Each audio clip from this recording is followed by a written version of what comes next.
for some reason, we get things all mixed up. A good way for me to explain this to you is dog training is like simple mathematics. 2 + 2 is always 4. The problem is, a lot of times we mix this answer up, where we're not consistent with the dog, we're not communicating the correct way. So we're taking a simple, easy mathematical problem, something easy and simple to teach the dog, and we're mixing it all up, and then we get really frustrated at the dog. So let me ask you this. Do you have to teach your dog how to lay down when it sleeps? No. Okay, your dog knows how to lay down, right? Your dog knows how to sit, your dog knows how to come to you, your dog knows everything already. Dog training is about simple communication. So when we're here, there's a couple things we're going to communicate. One, we want to create a safe environment for both you and your dogs. Okay? I warn you, I have a really bad sense of humor. So I have a no sniffing policy. This goes for your dogs also. So a lot of people say, Jason, I want to take one of your classes so I can socialize my dog.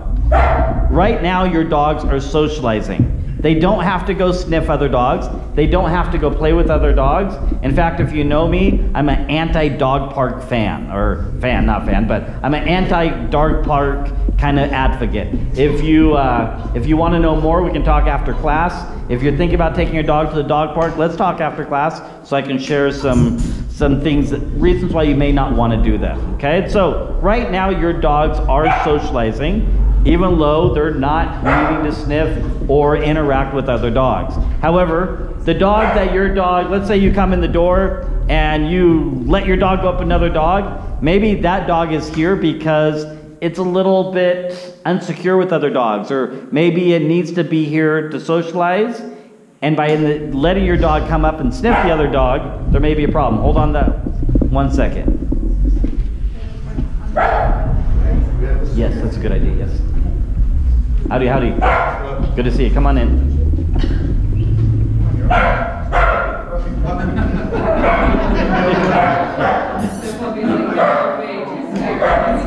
It's a first day of school.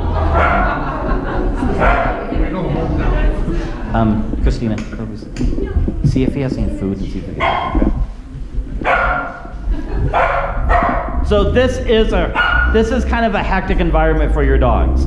So the puppy's a little bit worried. You gotta imagine, everything in that puppy right now is brand new. Same thing with your dogs. It's like experiencing something for the first time and being thrusted into it. So your dogs are gonna be a little bit nervous, a little bit unsure when they come here.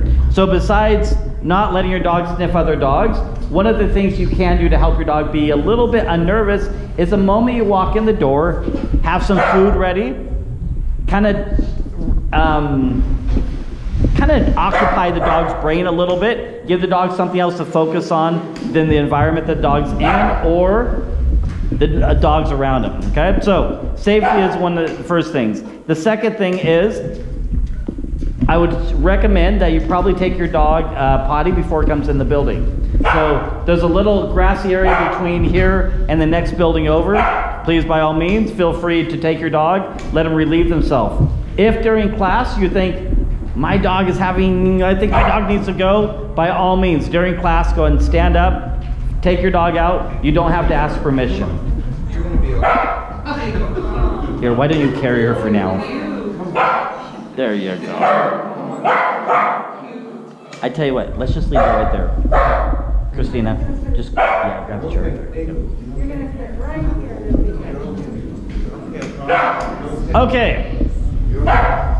So right behind this young lady here, Diana, there is a board.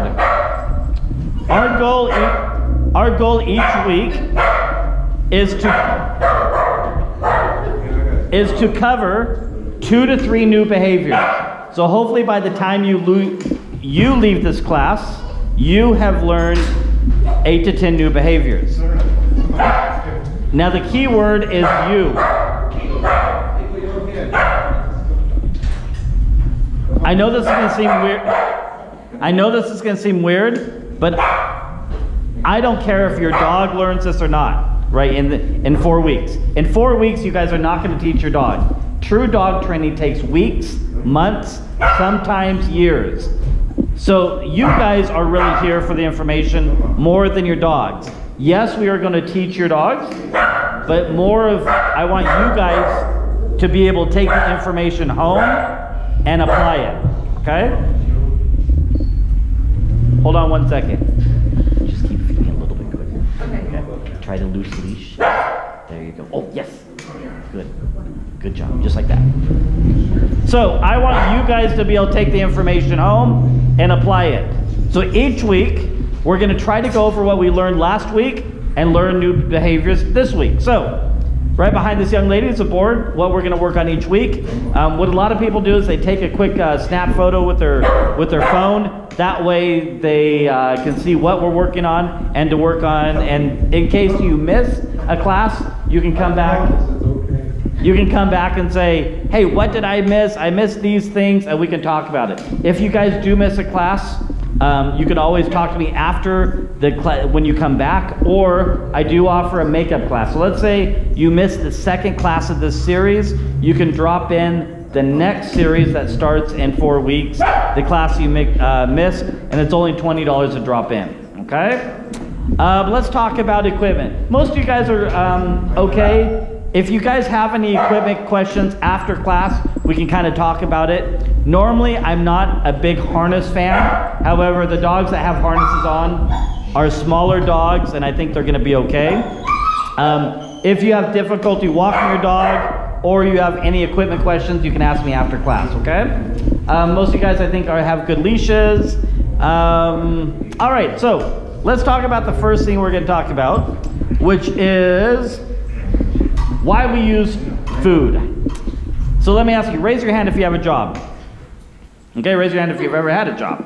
Okay, if your boss came to you tomorrow and said, hey, I can't pay you for a month, what would your attitude be towards work? Yeah, right? I'd be going to get another job too, right? So a lot of people say, Jason, I want to teach my dog, but I don't want to use food. There's a stigma when it comes to using food with dog training, that a lot of times people think that they'll always have to use food, that the dog will never perform without food. This is correct and incorrect. If you use food as a crutch, in other words, you don't teach it with properly, you will always have to use food. If you use food in a correct way, in a proper way, it's kind of like you going to work. So the type of food we use makes a huge difference. If you brought the wrong kind of food tonight, please don't think I'm trying to pick on you. It's nothing personal. I don't expect you guys to know this, but my job is to give you as much information as I can. So a lot of people say, Jason, I do not want to use hot dogs because if I give my dogs human food, my dog is going to start begging for human food. It doesn't work like that, okay? First of all, hot dogs are not human food. Second of all, if I never give my dog steak, and one day my dog gets a steak, he's not going to say, wait a minute, you bastard. For 4 years, you never gave me what I really wanted, okay? He's going to say, I enjoy the steak that you just gave me. So don't be afraid of giving your dog hot dogs, cheese, something malleable. The food we use can actually dictate how quick the dog learns, okay? So dog training is basically about repetitiveness. If I'm trying to teach my dog to sit, let's say I'm trying to teach my dog the marker word sit, and I lure my dog into a sit, and I do that 10 times. It's a little complicated. If I do that 10 times, but it takes me 10 minutes to do it 10 times, my learning curve is gonna be decreased, okay? It's gonna take my dog longer to learn it.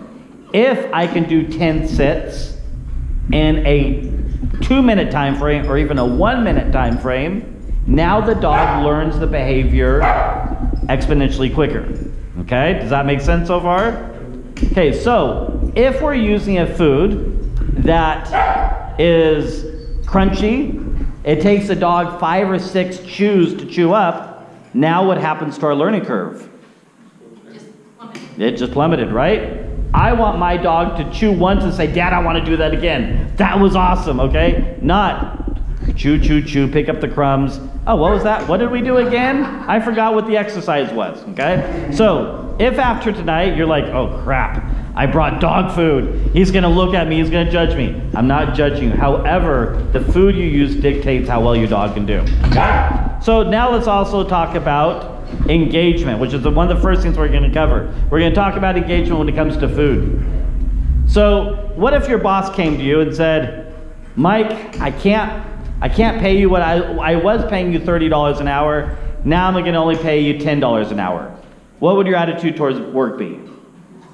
Okay, even though he's still paying you, it's a lesser value, right? So right now, this is a hard environment for your dogs to learn in. In fact, I was just telling somebody before class started, I really don't like teaching group classes. I like you guys and I like dogs, but I really don't like teaching group classes because group classes are not always an optimal area for the dog to learn. It's kind of like taking this young man here in the corner. How old are you? 11. You ever been to Disneyland? Have you ever been to Disneyland or Disney World? Yeah. Okay. It's kind of like taking him to Disney World and asking him to do a math test. How hard would that be?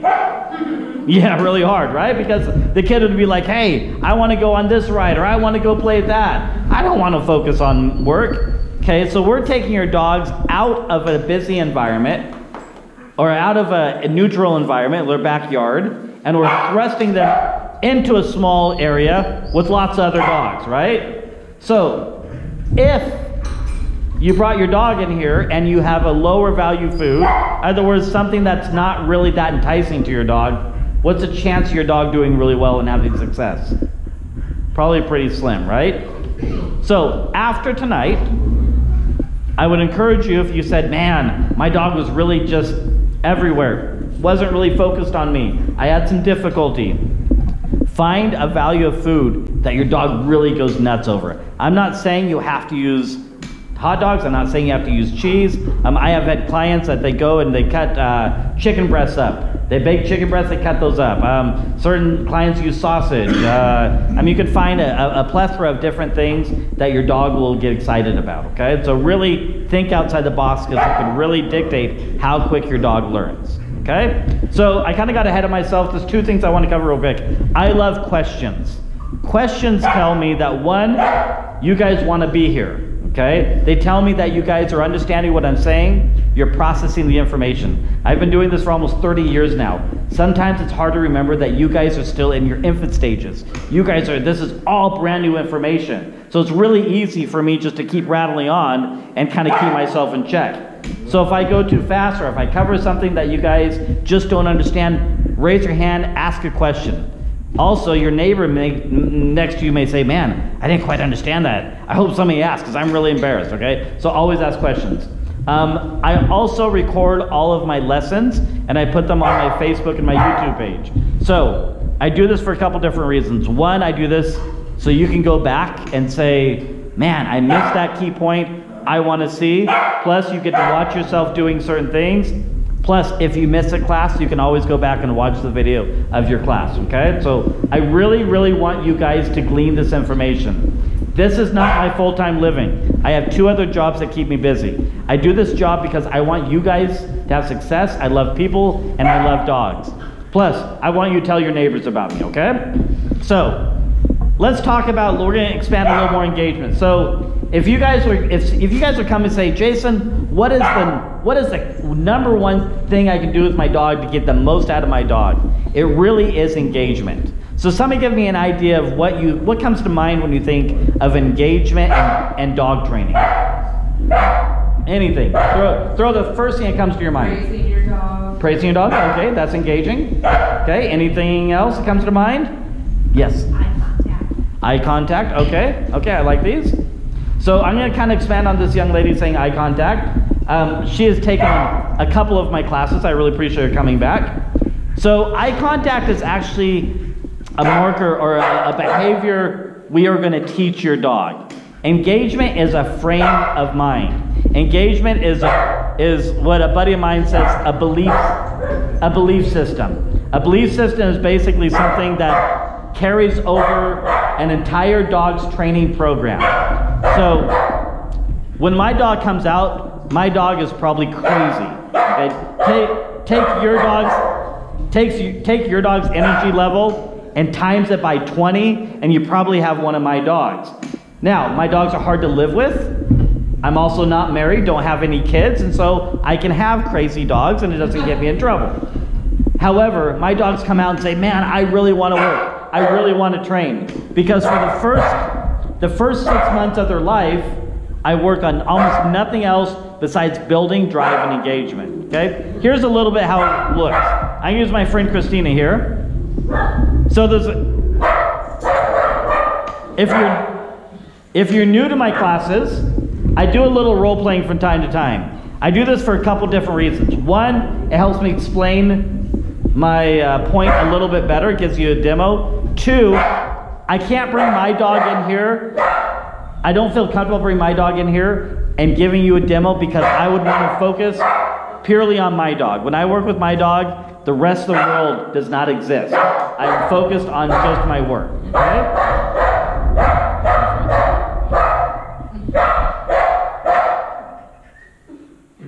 He says, I'm tired of eating. Here, try this for me. Take and drop the food.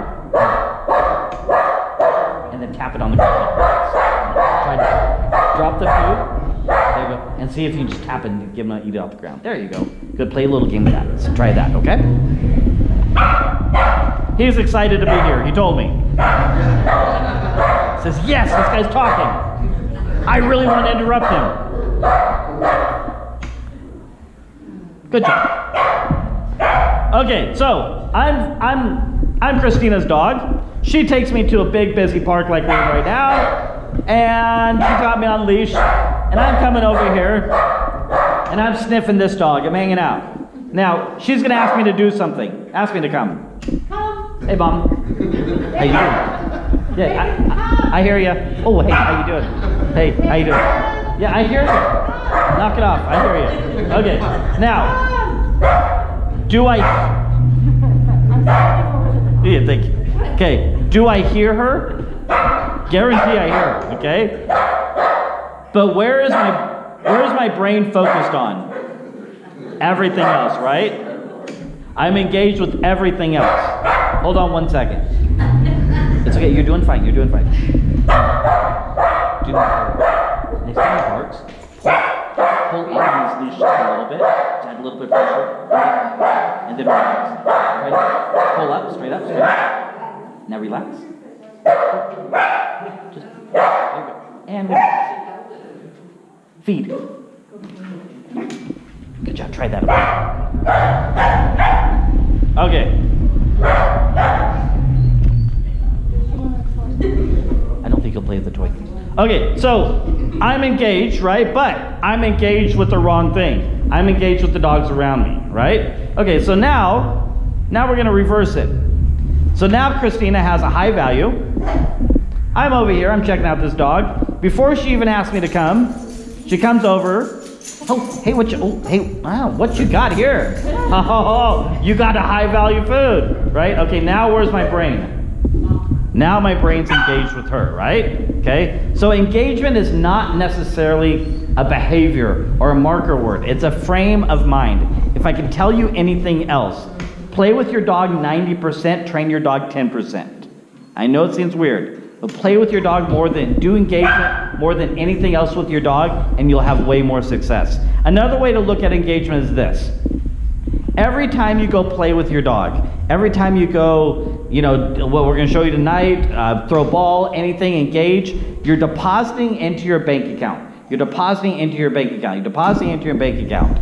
Now you start to do more formal training where you start to ask more behaviors.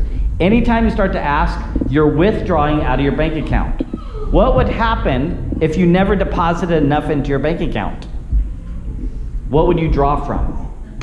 You'd have nothing to draw from, right? Okay, so this is usually what happens to people when they don't focus on engagement or they put their dog in a bad situation. So, I'm Christina's dog. She takes me to the park. I jump out of her vehicle. I take off. Okay, what does she do? She tries to call me, right? Try to call me. Oh, I go away from her. Okay, now she gets really mad, right? Now what does she do? She comes at me. Crap, why is Mom mad? Crap.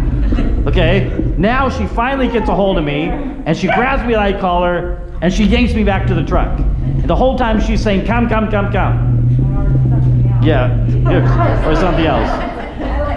Now, if she said come the whole time, yelled at me, yanked me by the collar, every time she says come, what am I gonna think? Yeah, I'm gonna think, crap, I never wanna get caught again. So dog training is also about keeping our emotions in check. Sometimes my dogs piss me off, I'll be honest with you. When my dog steals my lunch off the table, I get really ticked off about it, okay? But I always have to ask myself, one, did I put my dog in a situation where it failed? Is it my fault? Two, have I trained the dog properly? And three, have I proofed my work enough in order to expect the dog not to do that? So these are good questions to kind of ask yourself. So here's how we do a little engagement. So Christina, you're gonna have to imagine Christina's dog in front of her. Christina has a handful of food. So engagement's not about just sitting here feeding your dog. If that was that easy, you're probably thinking, wait a minute, I just paid this guy $175 to teach me to feed my dog. It's not about that, okay? So what Christina's gonna do is she's gonna pull out a little handful of food and she's gonna start feeding her dog and she's gonna make a little bit of a game out of this. She's gonna move a little bit. She wants the dog. Okay, do you see? She's talking to her dog. She's getting the dog excited. The whole time, she is constantly feeding the dog. It's much like this. Let me ask you this. Raise your hand if you've ever played a slot machine. Okay, I always like asking that question because people look around. Is anybody else raising their hand? You know. So, what if you sat down to a slot machine and you pulled the handle for a week straight and it never paid you? Would you keep sitting there? It never paid you. Probably not, right? But what happens if every time you sat down at that machine, you pulled the handle, it paid you? Would you ever leave the machine? Is there anything else in life that would be more valuable than that machine and pulling that handle? Okay, now where's your brain? Would your brain be engaged with anything else or that machine? Okay, that's really what engagement's about. So the more engagement you can do with your dog, the more your dog's engaged, training becomes extremely, extremely easy. Okay, so let me see, what dogs we have? 1, 2, 3, 4. Here's what I'm gonna have you guys do. I am going to have from the shepherd to Mac here. Did I get his name right? Awesome. I am horrible with names.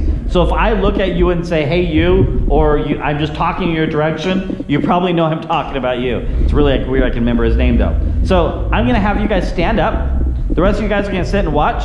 I want you to pull out a good handful of food, both hands, and I want you to see if you can play this little game of your dog following you. I want you to talk to you. I want you to hear you talk to your dog. I want your dog to be excited about the food. And then sit back down. You can do like little two little handfuls, and then we'll sit back down and go on to another group. Okay? So move out a little bit. There you go.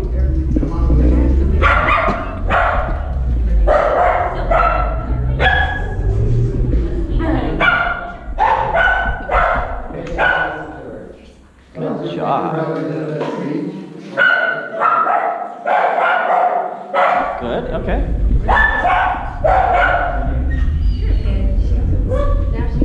Will she be okay in your car? Yeah. Okay. Why don't you go put her in and then we'll talk after class, okay? And then you come back. Okay.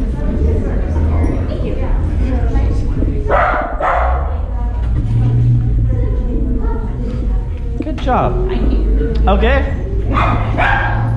Thank you. Why don't you guys sit back down?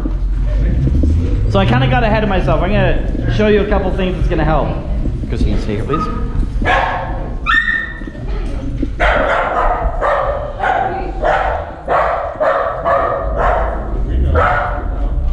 No, she's not getting kicked out of class. It's just not a good learning environment for the dog right now. So when you feed, if you have a dog that's really energetic for food, look how Christina holds her hand. So if you take a piece of food, put it in the palm of your hand, take your thumb, place it on top of the food. You can have the dog nibbling at the top of your hand, right in this kind of little hole here, okay? Push in. So one of the things you can also do is you can do this. Christina can close her hand, okay? And then the dog, let's say the dog kind of pushing into her hand, boom, she can open it real quick and give the dog the food. So I don't want you to lose your fingers when feeding your dog, but I want your dog to be exuberant about the food, okay?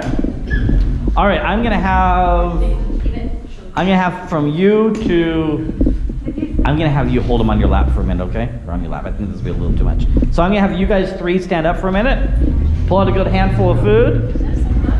See if you guys do a little engaging with your dog. Yep.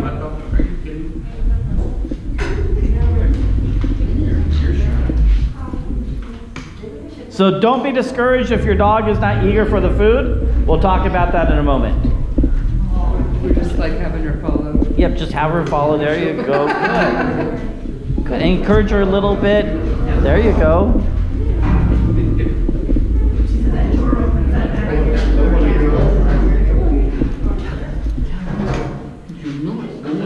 Here, do me a favor. Just drop one and tap it on the ground. Let's see if you just. What is that?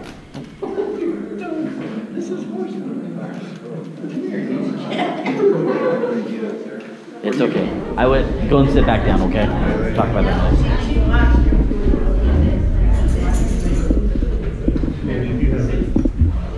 What are you guys using for bait? Duck jerky. Gotcha, okay. It's usually his favorite. Usually his favorite. I totally understand. This is a new environment. Good. There you go.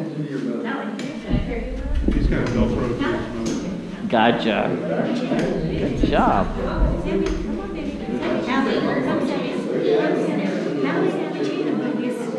Okay, good try. Good start.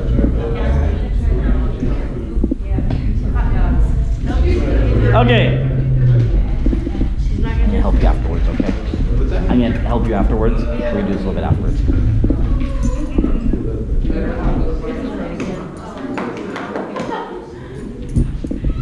Good job. Good job. She got it all the way for kids. Okay, let's go and sit back down. We're gonna move on. So, a couple of the dogs are a little bit unsure about taking food in this environment. So, it's very difficult in teaching group classes because a lot of times dogs are predisposed to genetics. There's certain genetic traits that affect the dog, and there's nothing we can do about it. I'm gonna take the shepherd here for a little bit of example. It's not trying to pick on the shepherd at all. He is extremely nervous. It's kind of like, let's say my friend here, Luron, is scared of spiders, and I have a big tarantula, and I come at him with that big tarantula, right? And in one hand I have a tarantula, the other hand I have a brownie. Which one is going to be focused on? The tarantula, right? What if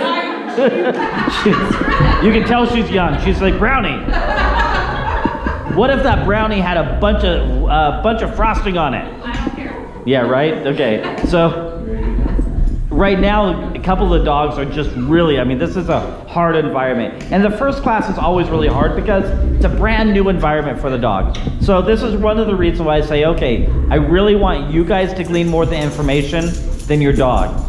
Usually after the second, third class, the dogs start to kind of relax a little bit. This is one of the reasons why I encourage people, if they can, come a little bit early if I don't have any clients. That way your dogs can kind of get used to the building, okay? So don't be discouraged like, oh, my dog's not eating. There are a couple things that you can do though.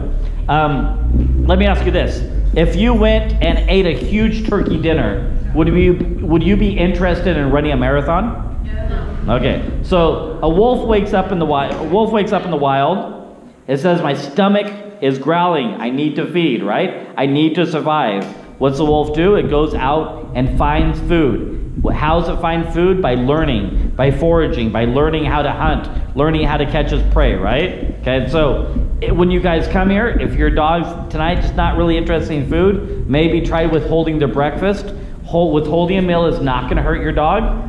Me personally, when I train my dog, a lot of times I withhold the food the night before. We go training the next morning. My dog says, "I'm ready to learn. I'm ready to work." Okay. The two things you might change is not feed them. Also, maybe try a different kind of bait. Okay. So we've talked about engagement. Let's talk about a release command. So A release command is a really, really, really important marker. Remember, when I say marker, it's any command. You guys consider command. I call it a marker. As we go on, it'll make more sense why we say marker instead of command. But if I use the word marker, you guys know what I'm talking about. So a release is, it basically tells the dog when training is over. Can I ask your son a question? Does your parents ever put you in timeout? This is a... Not anymore. Okay. But they used to put you in timeout, right? But they used to put you in timeout, right? If you got to choose how long timeout would be, how long would you choose? Not at all. Not at all, right? Okay. So you got to imagine, if you gave your dog a choice, if you took your dog to the beach and you gave your dog a choice to lay down for 5 minutes or go chase seagulls, what would your dog choose? Seagulls, right? Okay, so in dog training we call it a terminal marker. Basically, it's a termination of that behavior. So in retrospect, we are letting the dog know when a behavior starts and when a behavior ends. Can you use it for me, Christina? So let's say Christina is standing in front of me. Christina asked me to sit because I sit really well. Sit. Okay, I sit. Now she pays me for sitting, she rewards me for sitting, and then I get up and wander away. Did she allow me to get up and wander away? Nope, I just made the choice, right? Now, if I make the choice just to wander away, couldn't I make the choice not to sit at all? Or not to come at all? Or basically, I don't want to listen to you at all, right? So in retrospect, if we teach this correctly, she'll ask me to sit. Sit. Okay, she pays me for sitting. Now I'm going to wait for the next marker to come, or a release, or, okay? So I'm sitting, I'm waiting. She may, okay, I'm released. So a lot of people ask me, thank you. A lot of people ask me, what about the verbiage? Does it matter what kind of verbiage we use? It's not the verbiage that matters, it's the consistency that matters. So if you guys ever watch any of my videos, I speak German to my dog. I don't know German. This lady is fluent in German. She probably laughs at my language. I use German for a couple different reasons. One, when I go to schools and do demos for schools, the kids think it's awesome. This guy must speak German and he has a German Shepherd. Two, I impress women with it. Beyond that, to be honest with you, that's the only reasons why I use it, okay? But what, yes? Quick question. I use a little bit of German on my dog. However, I chose to do it so that when we're in a big environment like Sure. this, everybody's using sit, stay, here, come, and I'm using German, so she's listening more to me than to everybody else's commands. So that's a really good question. Yes, verbiage can help, but you know what me personally I have found, and I get on my dog's case. So let's say I'm on the field working with my dog, somebody else says here, and my dog gets up, there's a consequence to that. The reason being is my dog knows my tone, knows my voice, and I have not taught the dog to leave a break of behavior based on somebody else's marker word. So in retrospect, it really shouldn't matter because the dog knows your tone and knows how you pronounce words. However, I can also see the logic in that also. So what does matter is your consistency in words. So we use, normally I teach people free as a terminal marker. In other words, a release from the behavior. A lot of people use the word okay. To me, I don't like okay because we use okay in our daily verbiage. Can you imagine you put your dog in a down, you're at a busy street corner, and your husband calls you and you say, okay, I'll grab a pizza. And the dog gets up and starts wandering. Technically, you did say okay, right? Yeah. You did give the dog the terminal marker. So free is not something we use on a regular basis. What I really would encourage you guys to do is after tonight, go home, write down all your commands, put them on the refrigerator. One, so you hold yourself accountable, and two, if there's anybody else that's involved in your dog, they know the correct verbiage. So yes, multiple people can, in a family, teach the same dog, same behaviors. However, if they are not here to listen to the lesson, you need to go home and teach them. If they're not willing to do exactly what you're doing and use the same verbiage, they probably should not even tell the dog what to do at all, or ask the dog to do anything. Does that make sense? Okay, so how do we teach free? There's a couple different ways. Christina, can I use you again? So if you notice what Christina did is she asked me to sit, I sit, and then she just jumps back and says free. You don't really have to jump, okay? She's just being animated to help you guys. So she says free and kind of moves it, and she kind of feeds me after the free, and then I kind of sniff and check out and go be a dog again, okay? It's almost like taking that verbal leash off. The other thing you can do if you want to teach your dog free, I'm sitting, okay? She tells me free and she tosses a piece of food. I go and I grab it, I turn around and I come back to her. Maybe she'll be ready for me to do something else again. With puppies, I find this is really great with puppies because it really helps the dog do a transition between behaviors. So I'm her puppy, she asks me to sit. Okay, she frees me, tosses the food. Boom, I go get the food. Now she can say, come to me. To grab the food, I run back to her. She feeds me for coming. Then she can toss the food again. I go get the food. So it really helps with teaching free and transitions between behaviors. Does that make sense so far? Or am I overwhelming you guys? Engagement. Engagement, you got it. Exactly. It kind of marries over to engagement. Good job. Okay, so now let's talk about sit and down. Who here has taught their dog to down? Or tried to teach a dog to down?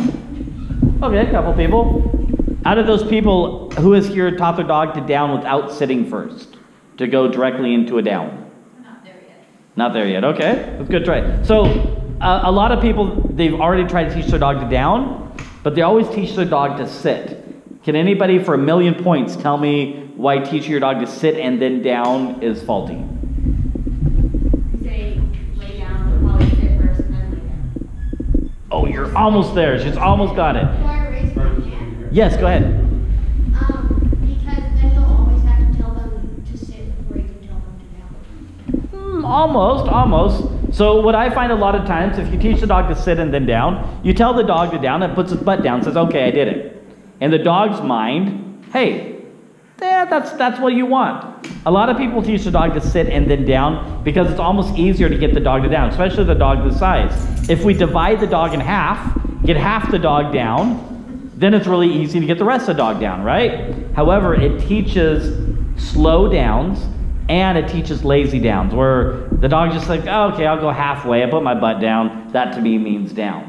So I am going to try to teach you how to get your dog to down without teaching him to sit first, okay? And I'd really encourage you to do that. I'm gonna use my friend LaRon here. Can you grab one of those pipes over there, buddy? It's right in the corner.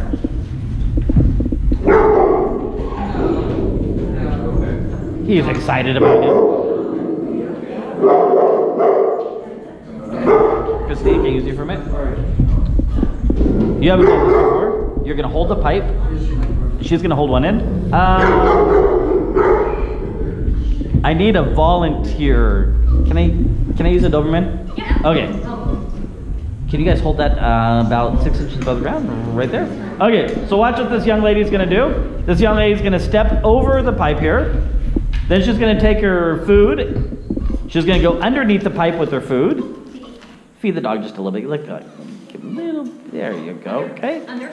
Good job. All right, so she used under. She went a little bit too far. Doing favor, you're gonna stop the dog once the shoulder blade's going underneath. Okay. Okay. Okay. Just stop your food. Let's see what happens.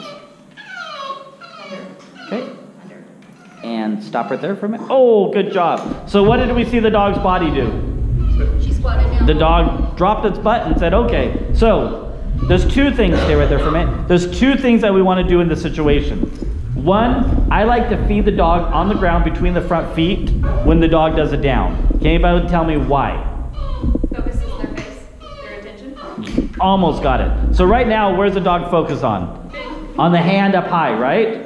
Why would the dog ever want to do it down and get away from, good job, get away from the food, right?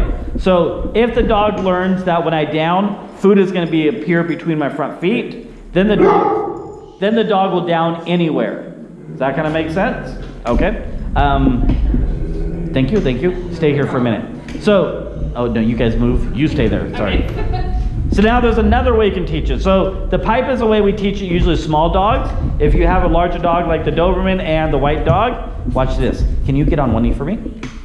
Get on, yep, thank you. Christina, will you come hold the dog, please? Can she take your leash? Yes. Okay. You're going to do this. She's just going to be your anchor, okay? So what you're going to do is you're going to put your right hand underneath your left leg. Okay? And you're gonna slowly pull it under and stop there. Good. So this dog already has been doing down already, so it kind of knows already. But the idea is exactly what you did here. Your dog goes under, your dog's body drops. The moment your dog's body drops, you feed the dog. Pretty self-explanatory, thank you so much. So there's a couple key little points here. One, do you notice I'm telling you, I didn't tell her to tell her dog to down. I did not encourage her to give a marker word. Can you guys tell me why? It's a little tricky, but any idea why? Because of the tree. Nope, not quite. So let's say she was doing that with her dog and her dog didn't drop down all the way. And she kept saying down, down, down, and the dog's only got its front elbows down. Is that down? Is that a proper down? Nope. Down is my body drops all the way. So this is a little confusing. Try to explain as much as possible. Try not to implement a marker word or what you guys would consider a command until the dog is doing the behavior consistently at least 95% of the time. So let's say she did 10 of those downs and 8 times the dog did not do it correctly, but twice it did do it correctly. What muscle memory is going to be stronger? The incorrect way. The incorrect way, right? So I know it seems kind of weird, like, wait a minute, I should be telling my dog to down right away. If you notice, basically what we're doing here is we are luring. We are teaching a muscle memory. The dog says, oh, when my body does this, I get rewarded. When my body does this, I get rewarded. Once the dog has the consistency, then we'll put a marker word to it. We'll tell the dog to down. The dog's body does this, it gets rewarded. Now the dog says, wait a minute, they coincide. Down means my body does this and I get a reward. Does that make sense a little bit? So we don't put a marker word or a command to a behavior until the dog understands the correct muscle memory, where the dog is doing it a majority of the time. Does that make sense so far? Okay. From the beginning, to start doing the physical training and then put a word to it? Yeah, we're putting the muscle memory first. Once you say, hey, my dog's understanding this or my dog's getting it, then you can start putting a marker word to it. So you've previously already been using words, just trying to drop those off. Yeah, if you've already been I would probably say, I mean, you can do a little assessment yourself. Say, okay, you know, my dog's not really good at this. Okay, go back and reteach the muscle memory. Once the dog is doing it, like, you know, at least 9 out of 10 times correctly, then put your marker word back to it, and the dog will do it better. Okay? All right, so let's see you guys. I'm going to have my 2 assistants here and LaRon help us out. So if you have a smaller dog, I'm going to encourage you guys to use the pipe. If you have a larger dog, you can go underneath your leg. Let's try that. So go ahead and stand up. If your dog's engaged, then go right to it. If you need to get your dog a little bit engaged, that's fine. And then if you are able to take a knee, let's see you try to get your dog to down underneath the leg. If not, then wait till these, oh, Diana? I'll tell you what, hold on one second. Yeah, larger dogs can use the leg, the smaller dogs can use the pipe. LaRon, why don't you grab one pipe? Do you want to help out? Want to help out? Can you hold the other end of the pipe for this young man?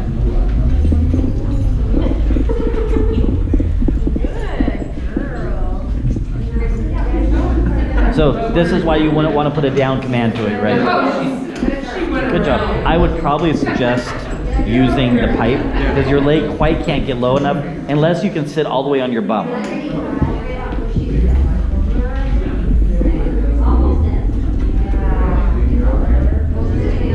Yeah, so if she's not gonna eat the food, No, she doesn't want the food Yeah, because she's just too busy watching I everything understand. else. When you're sitting down, will she take food at all from you? No. No, okay. She's Yeah. just not wanting it. And So, this is unusual for her. Yeah, well, this is a new environment, so majority of training is probably going to have to happen at home. Maybe by next week, she'll kind of come out of her shell a little bit, okay? She would. How is she doing this? Good. She's a great girl. It's the socialization that she's having a really hard time with. I can imagine. It's good that she's here. Yeah. Yep. Oh, almost. Almost. Here, wait. Stop the food right there, right in front of her. So, here, pick the pipe up. Next time she keeps her rear up there, don't keep moving your food, just wait. And I almost guarantee she's going to get tired of holding herself up there, and she'll drop down, okay? So the moment she drops down, These ladies are going to show you what to do. They're going to teach you how to throw a party, okay? Good job.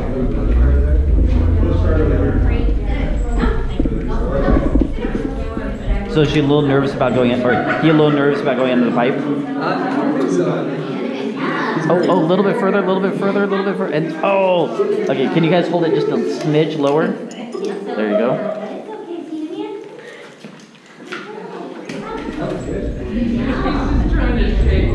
There you go. Good.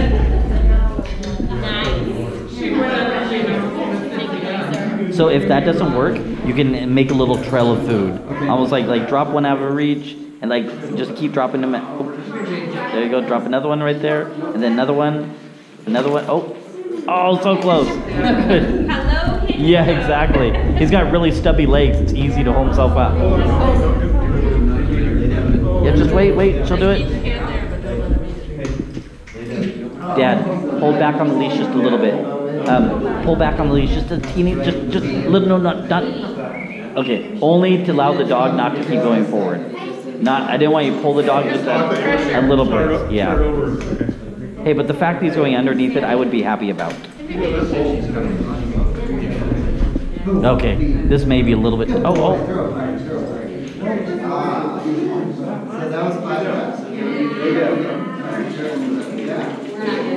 Okay, I probably would stopple your head, to be honest with you. He's kind of getting a little stressed out.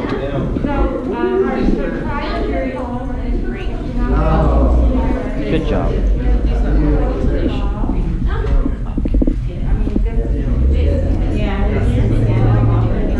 Can you do me a favor? Can you hold her leash? I know she's probably not going to leave you, but just in case she goes over to this doctor.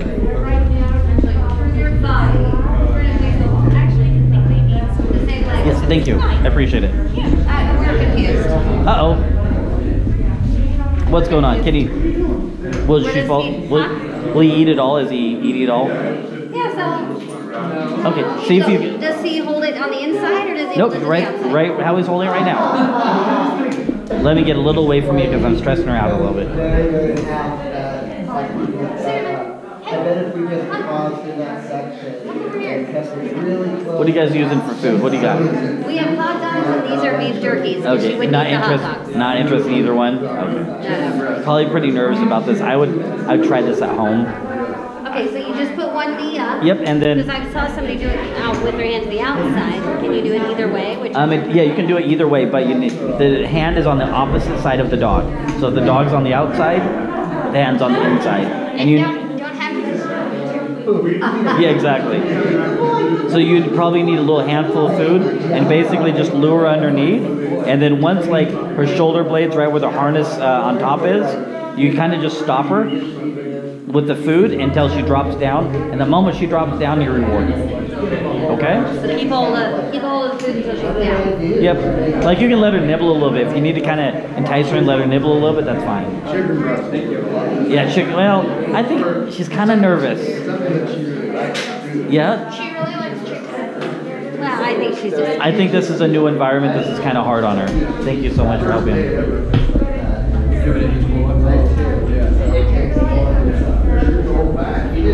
Okay, let's go ahead and sit back down.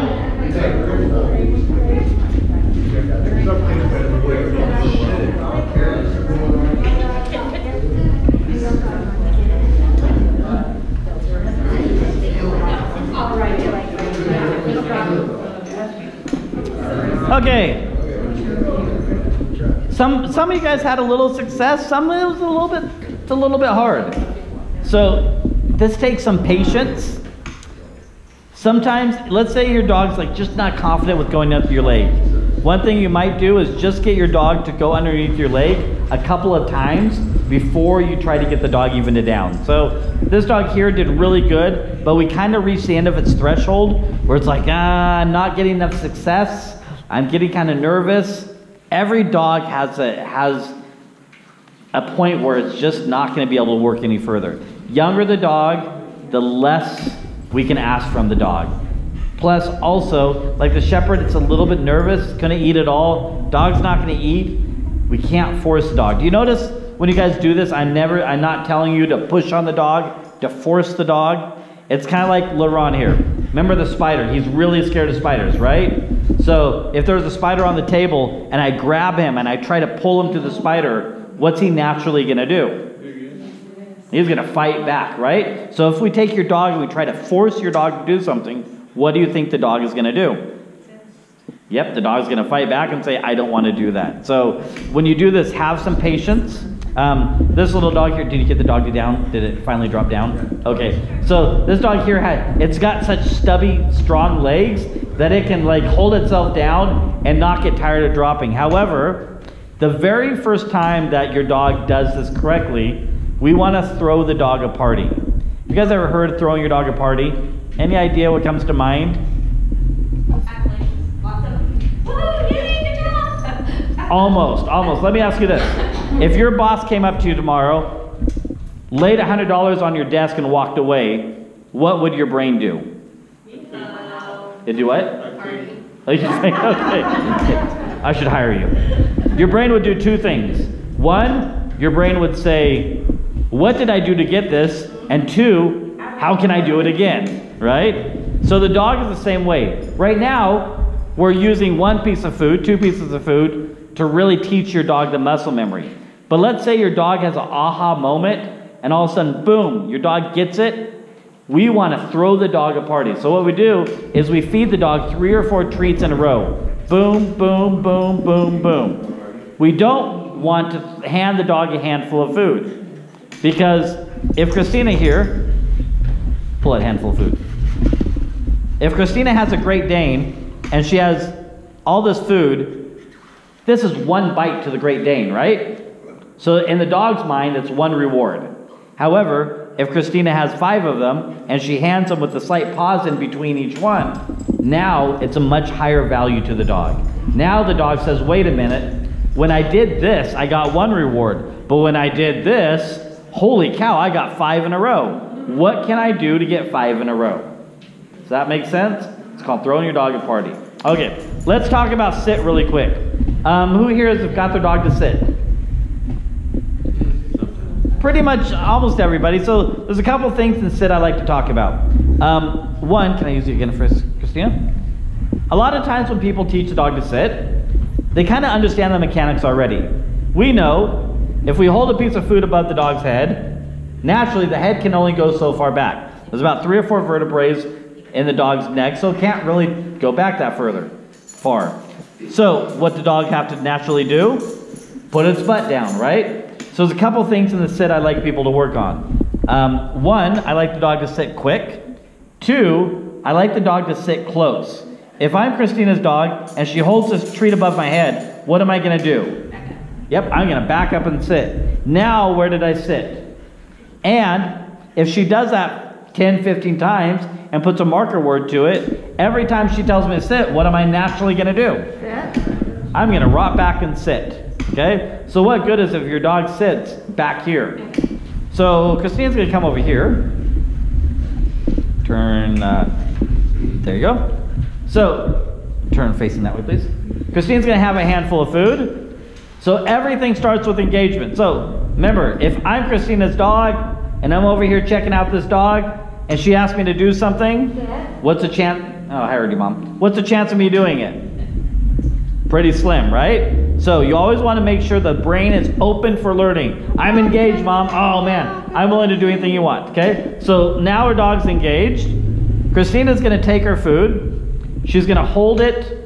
Now, depending on the size of your dog, every dog's a little bit different. Let's say she has a smaller dog like one of these guys here. She's going to hold her food down low. She's going to turn her hands over. And she's going to bring her hands close to her body and slide them slowly up her body. So instead of going up and over the dog's head, do it the wrong way. Instead of doing that, she's going to bring the dog's nose up until the dog's butt drops. The moment the dog's butt drops, boom, she's going to pay the dog. Okay? So that way the dog doesn't get the habit of rocking back. I need a demo dog. Who's having difficulty with getting a dog to sit? Anybody? Okay, here, let's try it with you. Okay, let's see if let's try it.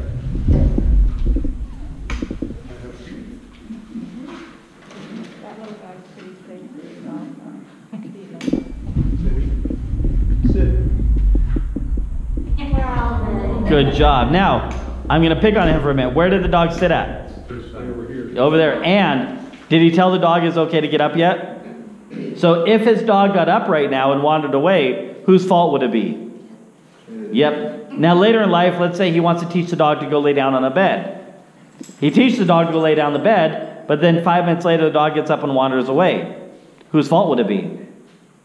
Yep, and it started with him not properly giving the dog the okay to get up. So I know I'm kind of picking on him for a minute, but I know he can take him. Yeah, free, and you know, maybe next time toss a piece of food, or free and kind of lure away. Basically, you're just trying to teach the dog to transition from out of the sit to being released, okay? So do me a favor, do you have a little handful of food? Okay. I know you're kind of tall and she's kind of short, so you're going to have to kind of bend over a little bit. But here's what I want to do. I want you to walk backwards a little bit. Get her to, see if you can feed her, get her to walk back. Okay, keep your hand really low. Walk back.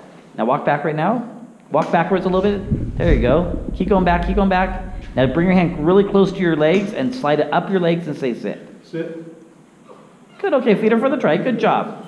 So that's a little bit better, but already the dog has learned this muscle memory of rocking back into the sit. So, okay, take a piece of food and toss it to your left and say free. Show the food. Toss it. Good job. So now the dog got up, got the food, sniff around, and now it can be a dog again. So, you did really good, thank you. These are your guys' dog. If he is happy with how his dog is sitting or where his dog is sitting at, I am perfectly happy with it.